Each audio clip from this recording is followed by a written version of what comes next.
5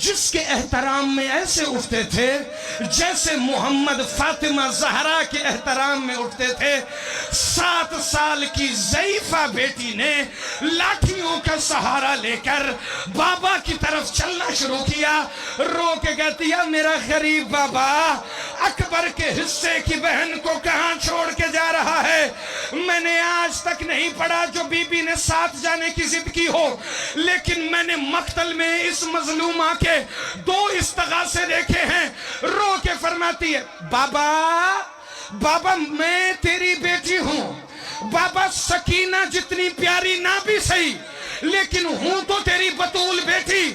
بابا میں ساتھ جانے کی ضد نہیں کرتی، لیکن بابا میری ایک التجا ہے، آپ یہاں کھڑے ہوں گے، میں اپنی سر کی چادر اتار کے اپنے نانا سے ایک فریاد کرتی ہوں۔ شبیر فرماتے میں دیکھ رہا تھا میری 7 سال کی بیٹی نے چادر ہاتھوں پہ رکھی اور محمد کی قبر کو رخ کر کے کہتی ہے تیرا ایک علی خیبر نہیں آیا، تو 39 دن رویا، میرے سارے علی کربلا جا رہے ہیں، نانا مجھے ارمان ایک یا سیدہ یا سیدہ یا سیدہ یا سیدہ۔ اچھا اگر ابھی بھی کسی نے شرما کے سننا ہے تو پھر اگلے فقرے سے پہلے میں دعوت ماتم دینے لگا ہوں۔ اگلا فقرہ نہیں، حسین کی بیٹی کی حسرت ہے۔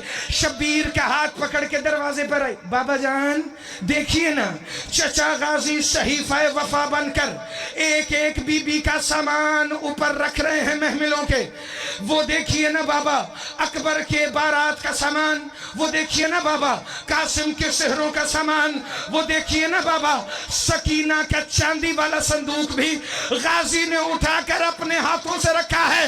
شبیر کی بیٹی محمد کی قبر کو دیکھ کر ماتم کر کے کہتی ہے بابا غازی سے کہ پورا مدینہ لے جائے، لیکن جو آخری تبرک غازی محمل پہ رکھنے لگا ہے وہ مجھ سے برداشت نہیں۔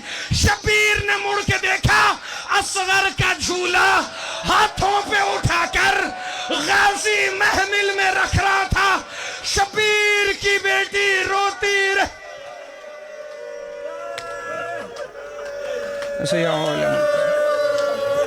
وَلَمُوا أَيَّامٌ كَلِمٍ عَلَى لَعْنَةُ اللَّهِ عَلَىٰ